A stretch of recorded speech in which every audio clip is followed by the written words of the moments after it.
अलीपुर नामक गांव में किशन नाम का एक बेहद ही मेहनती किसान रहा करता था। किशन बहुत ही मेहनती था, लेकिन लगातार 5 सालों से उसकी फसल बिल्कुल भी अच्छी नहीं हो रही थी, जिसकी वजह से किशन काफ़ी परेशान भी था। किशन की एक बेटी थी जिसका नाम मीना था। उसकी उम्र शादी की हो गई थी, लेकिन किशन की फसल अच्छी ना होने के कारण किशन बहुत ही ज़्यादा परेशान था। एक दिन की बात है जब वह अपनी पत्नी से कहता है, देखो ना प्रिय, हमारी फसल अच्छी नहीं हो रही है और हमारी बेटी मीना की भी शादी की उम्र हो गई है, लेकिन अब हम उसकी शादी कैसे करेंगे? कोई भी शादी के लिए राजी ही नहीं हो रहा, क्योंकि हम गरीब है इसलिए। अरे जी, आप चिंता क्यों करते हो? हमारी मीना इतनी खूबसूरत है, उसे तो हर कोई ले जाएगा। आपको उसकी चिंता करने की ज़रूरत नहीं है। चिंता क्यों ना करो, भले ही वह सुंदर है, लेकिन पैसे भी तो देखते हैं ना लोग। हमारी फसल 5 साल से नहीं हो रही है। अगर कोई उसे पसंद भी कर ले तो हम उसकी शादी उससे कैसे करवाएंगे, क्योंकि हमारे पास इतने पैसे ही नहीं हैं कि हम उसकी शादी कर पाए। और ऊपर से मेरे ऊपर इतना कर्ज है, उस कर्ज का क्या करूँगा? अजी, आप चिंता मत करिए, मैं सब संभाल लूँगी। मेरे कुछ जेवर है, वहाँ जेवर बेचकर हम एक नई दुकान खोल लेते हैं, जिससे हमारा गुजारा भी चल जाएगा और हमारी बेटी मीना की शादी भी हो जाएगी। नहीं नहीं, मैं तुम्हारे गहने नहीं बेच सकता।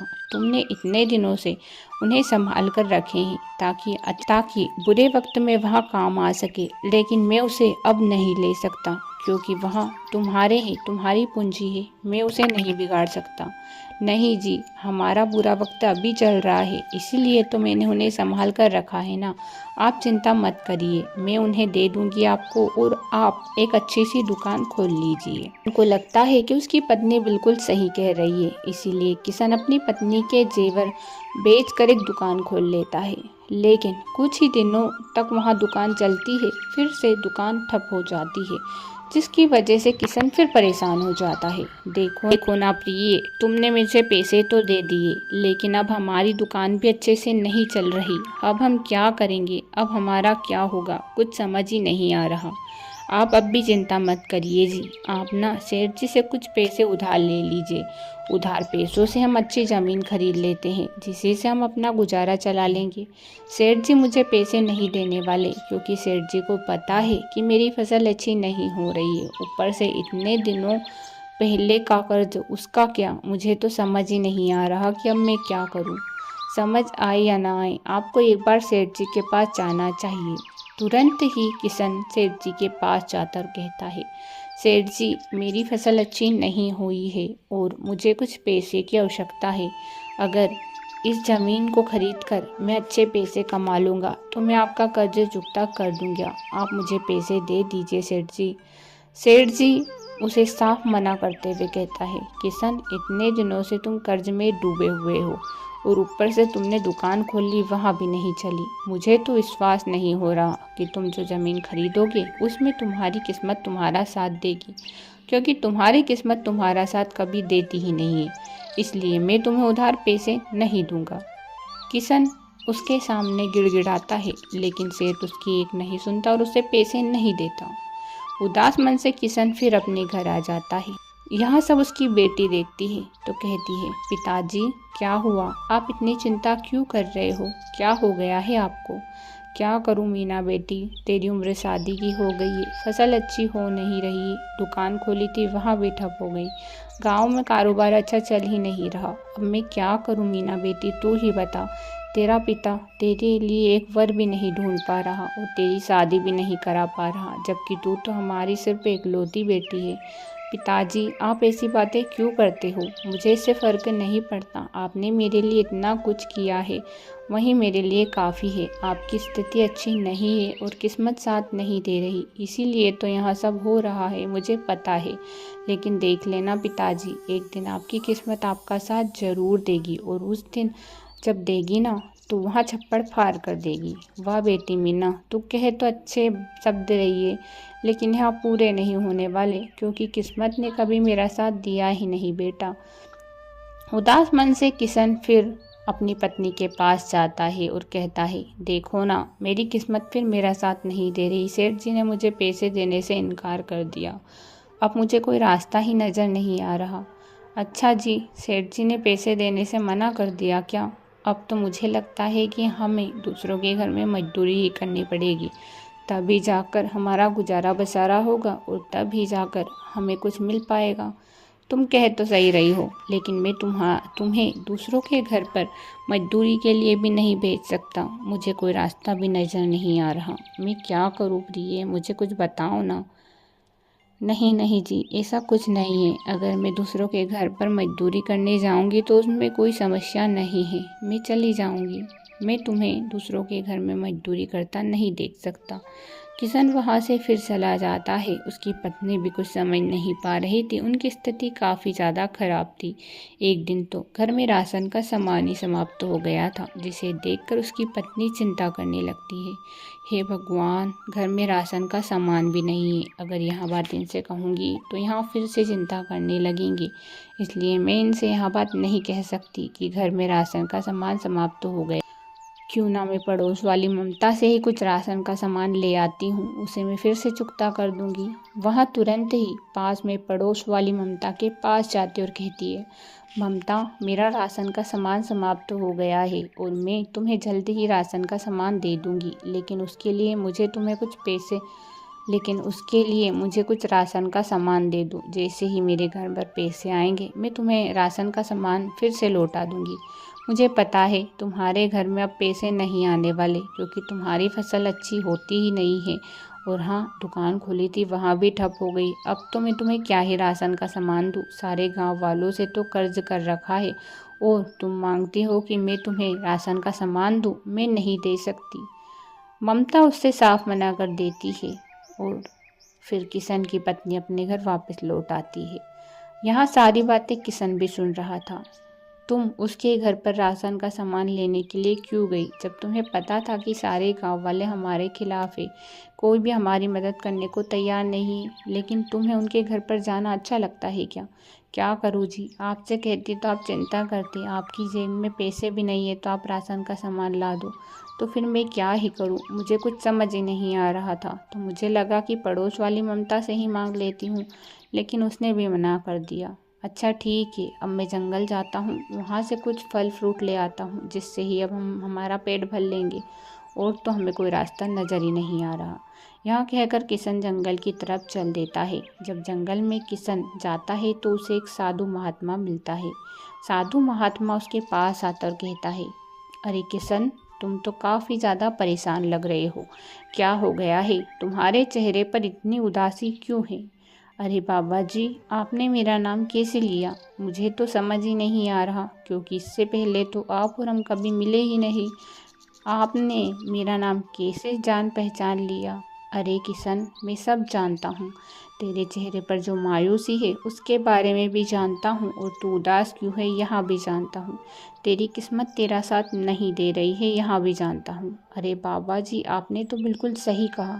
सच में भी मेरी किस्मत मेरा साथ नहीं दे रही, लेकिन इसके लिए कोई उपाय है क्या? आप मुझे उपाय बता दीजिए ताकि मैं यहाँ उपाय कर लूँ और मेरी किस्मत मेरा साथ दे दे। हाँ ज़रूर, ये तोता देख, यहाँ तोता बहुत ही भाग्यशाली है। जिसके घर पर भी जाता है उसकी किस्मत बदल देता है। तेरे घर पर जाएगा तो तेरी भी किस्मत बदल देगा। लेकिन हाँ, ध्यान रखना, इस तोते के रहते अगर तूने लालच किया तो यहाँ भाग्य तेरा बदल भी सकता है। यानी कि अगर तूने लालच किया तो तुझे अमीरी से गरीबी पर ला सकता है, और अगर तू सही राह पर चला तो गरीबी से अमीरी पर पहुंचा देगा। यहाँ तोता बहुत ही भाग्यशाली है, जिसके घर पर जाता है उसका भाग्य बदल देता है। यहाँ कहकर साधु जी वहाँ से चले जाते हैं और तोता किशन के साथ चला जाता है। तोते को देखकर किशन बहुत ही खुश होता है और थोड़ी ही देर बाद वह अपनी पत्नी से कहता है, देखो प्रिय, यहाँ तोता मुझे जंगल में मिला है, लेकिन हाँ, अब से यहाँ हमारे घर का सदस्य है। इसे कोई किसी बात की कमी नहीं होनी चाहिए, यह तुमसे कह देता हूँ। किशन अपनी पत्नी से भी कुछ नहीं कहता कि वह तोता भाग्यशाली है, क्योंकि उसे विश्वास नहीं हो रहा था। ऐसे ही दूसरे ही दिन किशन के पास सेठ जी आते और कहते हैं, किशन, मेरी ज़मीन है, वहाँ कुछ दिनों तक तुम कर लो, क्योंकि मैं बाहर किसी काम से जा रहा हूँ। अगर तुम करोगे तो मुझे पता है कि उसमें अच्छी पैदावार हो सकती है, क्योंकि तुम काफ़ी ज़्यादा मेहनती हो। यहाँ बात सुनकर ही किशन हैरान था। किशन सेठ जी की ज़मीन में खेती करने लगता है और कुछ ही दिनों में वह इतनी अच्छी फसल करता है कि फसल की पैदावार बहुत ही अच्छी होती है, जिसे देखकर किशन बहुत ही खुश था। किशन के साथ बहुत ही अच्छे अच्छे काम हो रहे थे। जो दुकान उसकी ठप पड़ी थी वहाँ भी चलने लगती है और किशन जो ज़मीन खरीदने की सोच रहा था वहाँ ज़मीन भी वह खरीद लेता है। कुछ ही दिनों बाद किशन का एक अच्छा सा घर भी बन जाता है, जिसे देखकर किशन और भी ज़्यादा खुश हो जाता है। किशन के साथ यहाँ सब अच्छा होता देख उसकी पत्नी उससे कहती है, मुझे लगता है कि यहाँ तोता हमारे लिए बहुत ही भाग्यशाली है, क्योंकि जब से यहाँ तोता हमारे घर आया है ना, इसने तो हमारे भाग्य ही बदल दिए हैं। हमारे साथ सब अच्छा हो रहा है। क्या सच में यहाँ भाग्यशाली तोता है? यहाँ सही कह रहे हो प्रिय, यहाँ तोता बहुत ही भाग्यशाली है। जिसके भाग्य में जाता है उसका भाग्य बदल देता है। तुम्हें पता है, एक संत मिले थे, उन्होंने ही मुझे यहाँ तोता दिया था। जब से यहाँ तोता हमारे घर आया है तब से इसने हमारा भाग्य बदल दिया है। सच में यहाँ भाग्यशाली तोता है। वह तोता तुरंत ही किशन से कहता है, किशन देख लेना, हमेशा सही राह पर चलना तो तुम देख लेना कितने ऊंचे शिखर पर पहुंच जाओगे। लेकिन जैसे ही तुम्हें लालच आया तो यह शिखर जो तुम ऊंचाई छू रहे हो वह मैं नीचे भी ला सकता हूँ। तोते की यह बात सुनकर किशन खुद समझ जाता है कि उसे कभी लालच नहीं करना है। लेकिन जब किशन की इतनी तरक्की होती है तो उसका एक दोस्त जिसका नाम था रमेश मन ही मन सोचता है, अरे किशन इतना तरक्की कैसे कर रहा है, मुझे इसका राज पता लगाना ही होगा। इसके पीछे इसका क्या रहस्य है? किशन का रहस्य किसी को नहीं पता था, लेकिन रमेश यहाँ जानना चाहता था। एक दिन वहाँ उसके घर आता है कि किशन तोते से ही बात कर रहा था। अरे तुमने तो मेरा भाग्य ही बदल दिया है। जब से आए हो मेरी किस्मत ने मेरा साथ बहुत ही दिया है। अब तो तुम मेरे घर पर ही रहना। तुम बहुत ही भाग्यशाली तोते हो, जिसके घर पर जाते हो उसका तो भाग्य ही बदल देते हो। मेरी किस्मत पहले मेरा साथ नहीं देती थी, लेकिन जब से तुम आए हो मेरी किस्मत ने मेरा साथ देना शुरू कर दिया है। यहाँ सब बातें रमेश सुन लेता है। अरे वाह, इसका मतलब ये है कि इस किशन का साथ ये भाग्यशाली तोता ही दे रहा है। मतलब कि अगर ये भाग्यशाली तोता मेरे घर पर आ जाए तो यहाँ तो मेरा भी किस्मत बदल देगा। मुझे लगता है कि मुझे इस भाग्यशाली तोते को मेरे साथ लाना ही होगा। एक रात की बात है जब तोता अकेला था। तोते को रमेश अपने घर ले आता है। अब रमेश के साथ भी अच्छी अच्छी चीज़ें होने लगती है। रमेश ने तोते को एक कमरे में बंद कर रखा था, जिससे गांव वालों को पता भी नहीं था कि उसके घर पर तोता है। इधर किशन भी परेशान था। वह अपनी पत्नी से कहता है, अरे हमारा भाग्यशाली तोता कहाँ गया? किसी ने चुरा तो नहीं लिया? मुझे तो डर है कि कोई उसे ले जाएगा तो फिर हमारी किस्मत हमारा साथ नहीं देगी। ए जी, आप चिंता मत करिए, किस्मत उसने हमारी इतनी बदल दी है कि मुझे नहीं लगता कि अब हम गरीबी के शिखर पर आएंगे। वैसे भी आप एक ईमानदार किसान हो, आपको डरने की ज़रूरत नहीं है। यह बात तो तुमने सही कही, मुझे लालच नहीं करना चाहिए। जितना उसने मुझे दिया है उतना ही मेरे लिए बहुत ही ज़्यादा है, उतना ही मेरे लिए काफ़ी है। अब हम अपनी बेटी की शादी कर देंगे। कुछ ही दिनों बाद वह अपनी बेटी की शादी भी कर देते हैं। इधर रमेश के साथ अच्छी अच्छी घटनाएं होती है, लेकिन रमेश लालच करने लग जाता है। अरे इस तोते ने तो मुझे इतना दिया और अब यह तोता मुझे और देगा तो मैं तो दुनिया का सबसे ज़्यादा पैसे वाला आदमी बन जाऊंगा। मुझे इस तोते को अपने पास ही रखना होगा। अब रमेश के अंदर लालच आ गया था। तोता मन ही मन सोचता है, यहाँ इंसान लालच तो कर रहा है, लेकिन इसे नहीं पता कि लालच का इसका क्या फल मिलने वाला है। थोड़े ही दिनों बाद रमेश के साथ बहुत ही बुरी घटना होने लगती है। उसकी सारी ज़मीन बिक जाती है। वह सड़क पर आ जाता है और फिर वह मन ही मन सोचता है, अरे ये तोता जब से आया है मेरी किस्मत तो बदल दी है, लेकिन कुछ ही दिनों से मेरे साथ इतनी बुरी बुरी घटनाएं हो रही है। मुझे कुछ समझ नहीं आ रहा, कहीं यहाँ तोते का ही तो कारनामा नहीं है ना। तुरंत ही रमेश उस तोते को फिर से किशन के घर पर छोड़ देता है। अब फिर से रमेश के साथ अच्छी बातें होने लगती है। मतलब कि यह तोता भाग्यशाली नहीं है। अगर मैंने इसे किशन के घर पर छोड़ा तो किशन को भी यहाँ गरीब कर देगा। यह तोता भाग्यशाली नहीं है बल्कि बदकिस्मत है। जैसे ही तोता किशन के घर जाता है तो किशन हैरान था। अरे वाह, मेरा तोता मेरे पास फिर से आ गया। किशन बहुत ही खुश था। वह लालच नहीं करता था, इसीलिए किशन के साथ तोता भी खुश था और किशन तरक्की भी कर रहा था। लेकिन रमेश को कुछ समझ ही नहीं आ रहा था कि आखिर वह तोता भाग्यशाली है या बदकिस्मत, क्योंकि उसके साथ जो घटना हुई थी उससे तो उसको यही लगा था कि वह तोता बदकिस्मत है, वह इंसान को गरीब बनाता है। लेकिन किशन की तरक्की देखकर वह समझ भी नहीं पा रहा था कि आखिर किशन इतनी तरक्की कैसे कर रहा है। कुछ ही दिनों बाद वह साधु आ जाते हैं और फिर वह किशन से कहते हैं, किशन, मुझे लगता है कि अब मुझे मेरा भाग्यशाली तोता तुम्हें मुझे लौटा देना चाहिए। हाँ संत जी, आप अपना तोता ले जाइए, क्योंकि इसने मेरा बहुत ही साथ दिया है, मेरी किस्मत बदल कर रख दी है। अब मैं चाहता हूँ कि आप इसे अपने साथ ले जाएं, क्योंकि अब मैं लालच नहीं करूँगा, जो भी करूँगा अपनी मेहनत से करूँगा। यहाँ बात सुनकर संत और तोता दोनों ही खुश होते हैं और चले जाते हैं। लेकिन अभी तक रमेश समझ नहीं पाया था कि आखिर उसके गरीब होने का कारण क्या था। ज़्यादा लालच करना अच्छी बात नहीं होती है। एक समय की बात है, एक नगर में राजा वीर प्रताप सिंह रहा करते थे। वीर प्रताप सिंह की ख्याति नगर में हर जगह पर थी। राजा वीर प्रताप सिंह लोगों की मदद के लिए जाने जाते थे। कभी भी वहाँ किसी को भी मुसीबत में देखते थे तो वहाँ हर किसी की मदद कर देते थे। राजा वीर प्रताप सिंह की एक आदत थी कि वह कभी भी नगर भ्रमण के लिए जाते थे तो अपने साथ घोड़ा बग्घी नहीं ले जाते थे, बल्कि पैदल भ्रमण करते थे, ताकि वहाँ लोगों की मुसीबतों को अच्छे से जान सके। एक दिन की बात है, जब वहाँ नगर भ्रमण कर रहे थे कि वहाँ जंगल से होते हुए गुजरते ही जंगल में उन्हें एक औरत नजर आती है। औरत को देखकर राजा दुखी होते और कहते हैं, मुझे लगता है कि यह औरत किसी मुसीबत में है, मुझे इसकी मदद करनी चाहिए। अगर मैं इसकी मदद करूंगा तो हो सकता है कि इसकी मुसीबत कम हो सके। राजा वीर प्रताप सिंह उस औरत के पास जाते और कहते हैं, क्या हुआ, आप इस अवस्था में क्यों खड़ी हो? मुझे लगता है कि आपको कोई ना कोई परेशानी ज़रूर है, इसी वजह से आप इतनी चुपचाप खड़ी हुई हो। मुझे तो लगता है कि आप बहुत ही उदास हो। हाँ राजन, मैं बहुत ही उदास हूँ, क्योंकि पास में ही मेरी एक झोपड़ी है। झोपड़ी में मेरा एक बेटा रहा करता था, लेकिन मेरा बेटा अब नज़र नहीं आ रहा। पता नहीं मेरा बेटा कहाँ है, मुझे समझ ही नहीं आ रहा कि वह कहाँ गया है। राजन कुछ समझ नहीं पाते और कहते हैं, इसके लिए तुम्हें राजमहल चलना चाहिए। राजमहल चलोगी तो वहीं पर तुम्हारी मुसीबत का हल हो जाएगा। जंगल में हम उस बालक को अभी नहीं ढूंढ सकते, लेकिन मेरे सैनिक तुम्हारे बालक को ज़रूर ढूंढ देंगे। नहीं राजन, आपको मेरी झोपड़ी में ही चलना होगा, वहीं पर मेरे बालक का पता लग सकता है, अन्यथा मेरा बालक आपको नहीं मिल सकता, ना ही आपके सैनिक मेरे बालक को ढूंढ सकते हैं।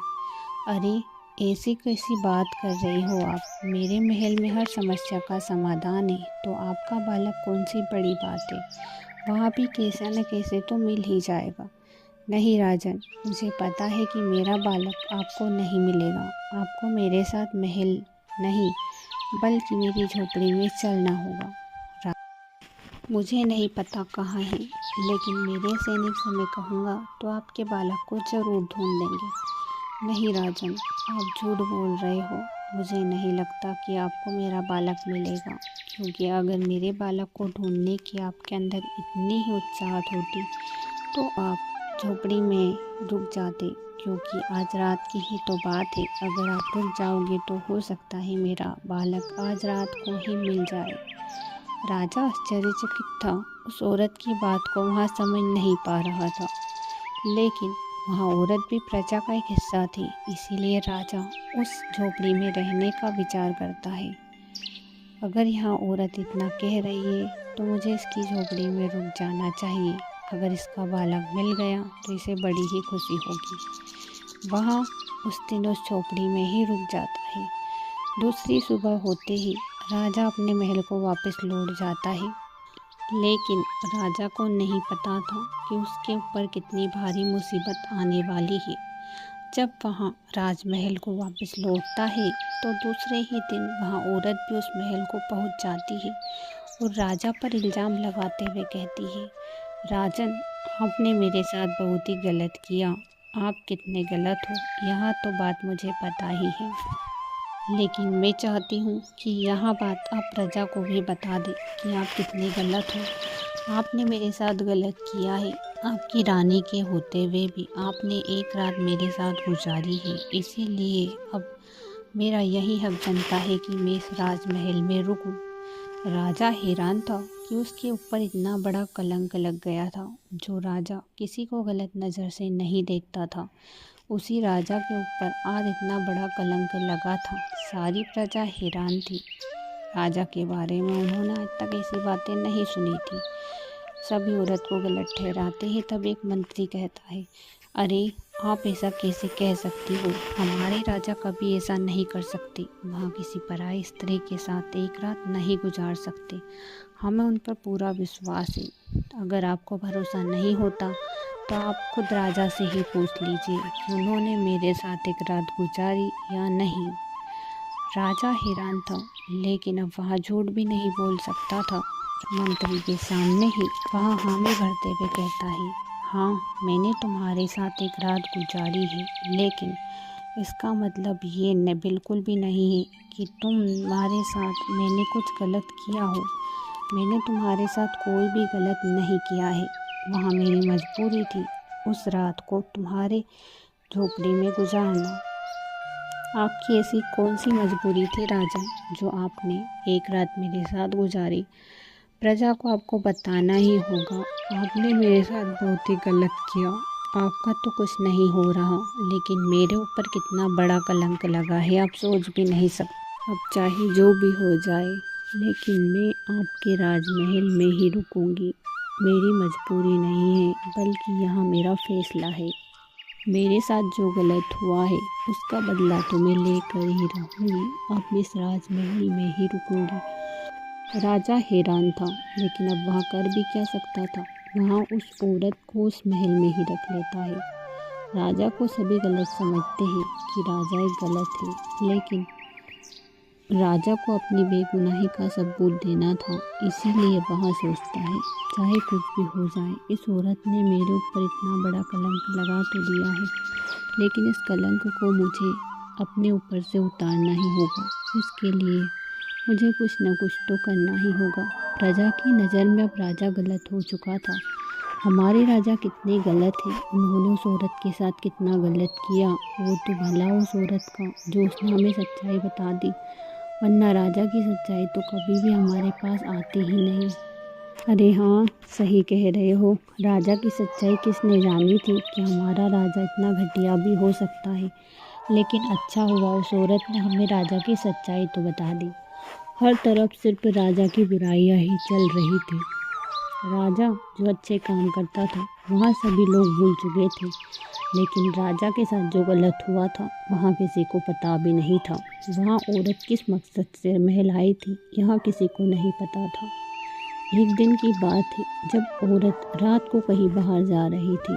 बाहर जाते हुए राजा उसे देख लेता है। अरे इतनी रात को यहाँ औरत महल से बाहर कहाँ जा रही है? चाहे कुछ भी हो जाए, मुझे इसका पता लगाना ही होगा। राजा भी उस औरत का पीछा करता है। औरत अनजान इंसान से बात कर रही थी जिसे राजा जानता तक नहीं था। अरे तुम इतने दिन महल रुकी तो हो, लेकिन तुमने कुछ किया या नहीं?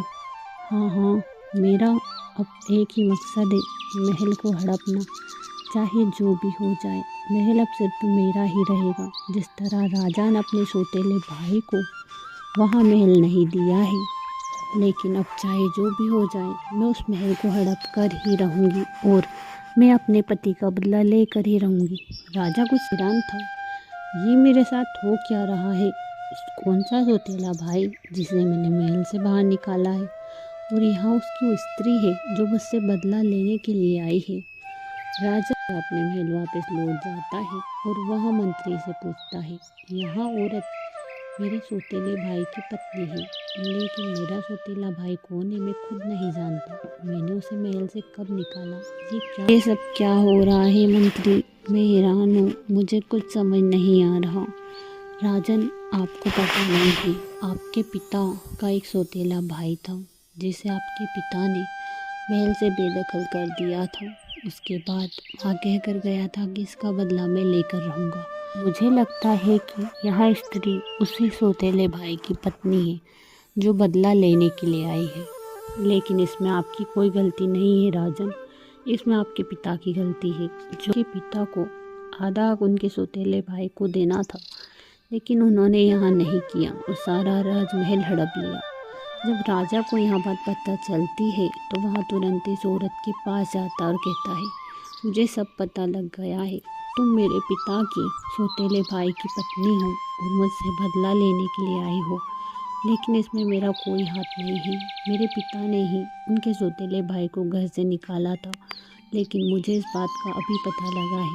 अच्छा हुआ कि मुझे पता लग गया, लेकिन इतना बड़ा कलंक तुमने मेरे ऊपर लगाया, यहाँ मुझे हटाना है। इसके लिए तुम पूरा राजमहल ही ले सकती हो, मुझे इससे कोई मतलब नहीं है।